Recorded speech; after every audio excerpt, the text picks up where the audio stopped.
we find is that our students are time precious. So how can they manage that? How can they manage completing a 4-year degree, a 3-year degree, or even a 1-year degree when they've got work, when they've got their home life balance to think about? So the best strategies that I would recommend when managing time is, first of all, look at the commitments. So when you're embarking on a university degree, look at how many hours you need to be on campus or how many suggested hours you are to study online. On top of that, think about, well, okay, I've got that contact time, but how much do I need to do in my own time? So looking on the library, looking on the virtual learning environment, at that learning material as well. And then once you understand the potential commitments, and then think about, okay, so how am I going to fit this in? Is it going to be on a Sunday afternoon, or am I going to do 1 hour? And start planning it. When you start your university degree, then stick to your plan. If it's not working so well, then ask. Come to us and say, hey, I'm struggling a little bit with my time. Can you help me? And we will help you. That is what lecturers are there for. That's what the academic skills tutors are there for. And that's what student support's there for. We all want to see you succeed. And therefore, we would suggest that do your plan, come to us.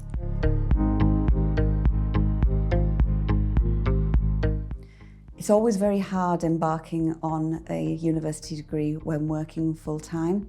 And I would say, you've got to have that balance. So I always say to my students, look, you're not reinventing the wheel. We're just nudging it a little bit. I know you want to reinvent that wheel, but you need to think about your work commitments and you need to think about your home life as well.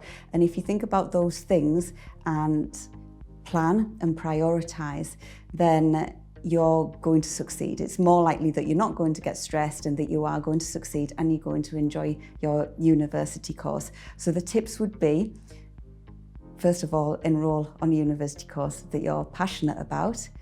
I would also suggest to stretch yourself, but stick to what you know. So a lot of the time in the class and in our assessments, we will say, think about your own work environment. But what you're doing is you're probably actually, what we're teaching you in theory, you're actually doing it. So let's pull it together and then let's see what you can learn from that, rather than going into something that's really way out that the students aren't aware of, because then that's going to stress them out. That's going to hinder their time. That's going to put pressure on them. Maybe they'll have to study more, which will pull them away from their home life. So I would say keep it simple, enjoy yourself, think about your family.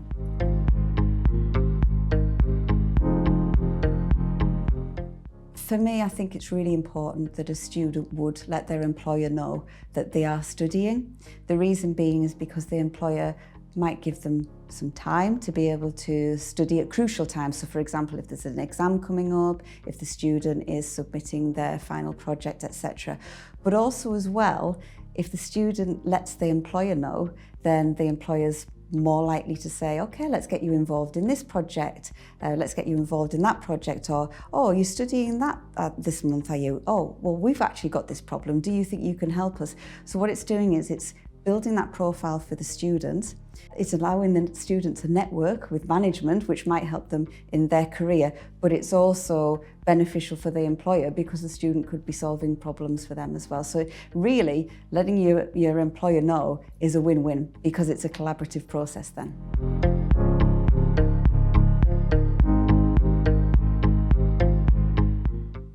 It's really important to be open and honest from the start with your family. When you enrol onto a degree programme, you get your timetable, you get your study literature, etc. And it's being transparent with them of, I need to spend this time, this is why I'm doing it for the family, I have these aspirations, I'm wanting to move on in my career.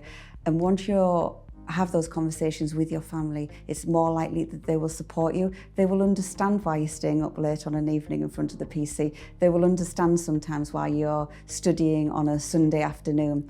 They'll also support you as well when there's those times when you think, oh, I can't do this.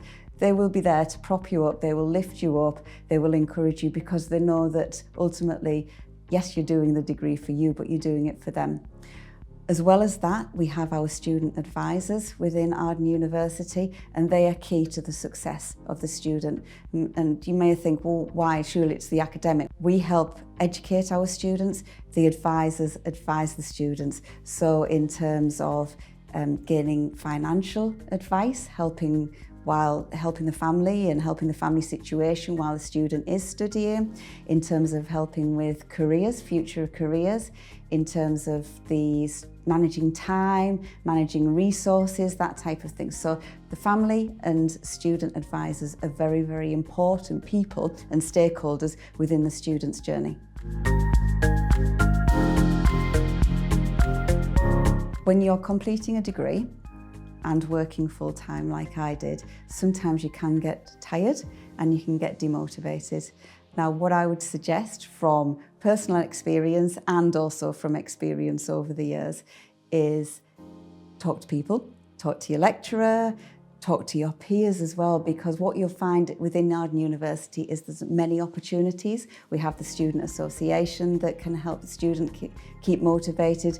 We've got platforms where students can talk together, and it's that feeling of togetherness, as well as that Arden University provides that belonging for our students. So again, there's lots of support there. If students are feeling slightly demotivated, speak to the student advisors, speak to the lecturers, speak to the careers if somebody's feeling demotivated because they can't see how their degree is actually going to impact their future career. So there's a lot of support out there to keep the students motivated.